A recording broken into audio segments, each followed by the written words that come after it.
Mais l'USA 15 en reconquête, donc après son échec à Nice sur la pelouse du Stade Bourillot de Dijon. C'est parti. Avec Pierre Lem.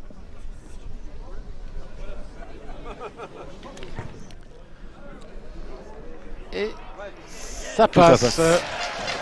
Ouverture du score donc pour l'équipe de Dijon par l'intermédiaire de Fuertes, avec une pénalité sur la ligne médiane des 50 mètres, avec un ballon qui est passé plein milieu des poteaux.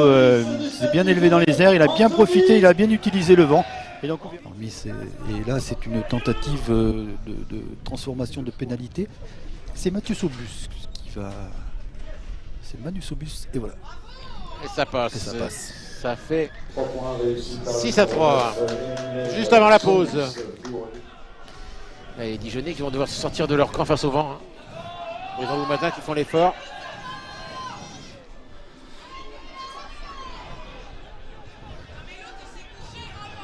Ouais, un ballon arraché avec Copeland, ça peut aller au bout. Ça doit aller au bout.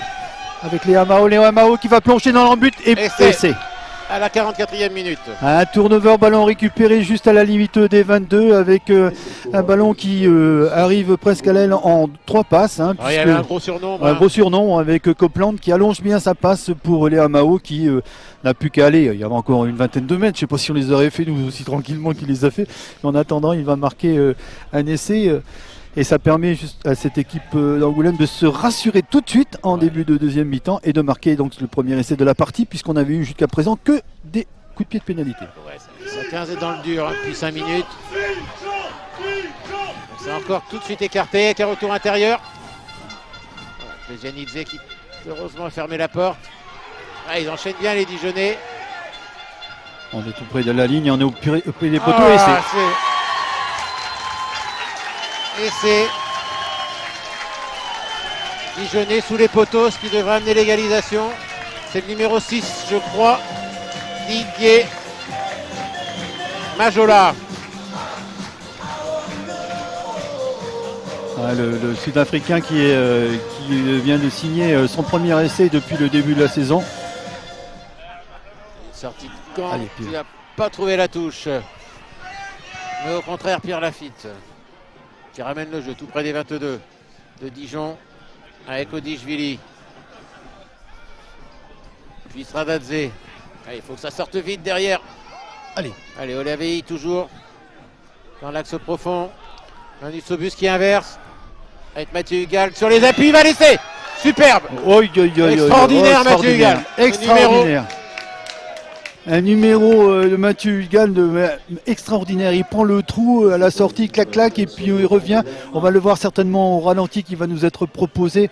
Un essai de Mathieu Hugal vraiment où il les fait tout seul, hein, Eric. Hein. Il prend le ballon, crochet, pof, il revient. Et puis seul, à partir de là... Il y a eu un bon enchaînement déjà de ses partenaires avant pour ramener le jeu dans les 22. Oui, mais après il enchaîne bien. Il manœuvre bien au sein de la défense de Dijon et puis finalement il marque.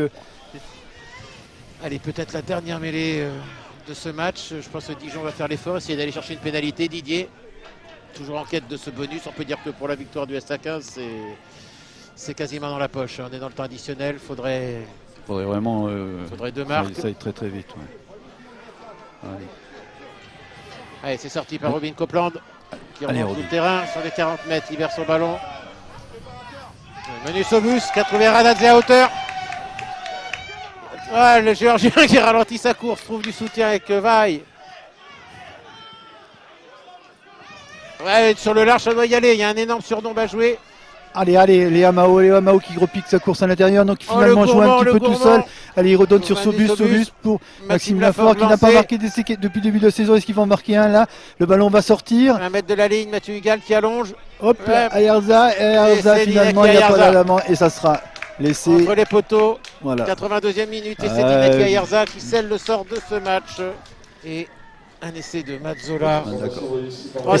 Et c'est fini. La rencontre est terminée à l'instant avec une victoire du SA15 sur le score de 28 à 13. Ça sera pas la plus grande partie, mais bon, l'important quand même, Eric, c'était de gagner. L'important, c'était de ramener les points de la victoire.